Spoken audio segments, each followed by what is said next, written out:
How to fix Omegle connecting to server. If you are also facing this kind of problem where if you try to open up Omegle and try to open up a new chat, then it shows you error connecting to server, then in this video I'm going to show you a couple of fixes that you can do to solve this problem. Head over to your Google and tap on the three lines on the top right of the screen and tap on settings. From here, if you scroll to the bottom of the page, you'll see an option for site settings under the advanced tab. Firstly, tap on cookies, which is the second option. Sometimes error occurs while connecting to servers because the cookies are not allowed for that website on your device.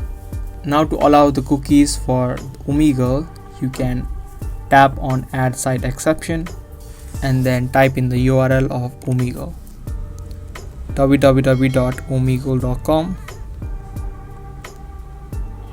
and tap on add.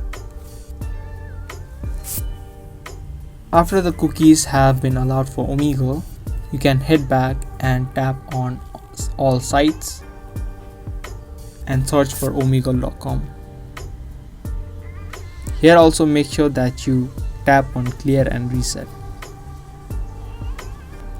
After you do both of these steps, you should be able to use your Omegle without having any problems.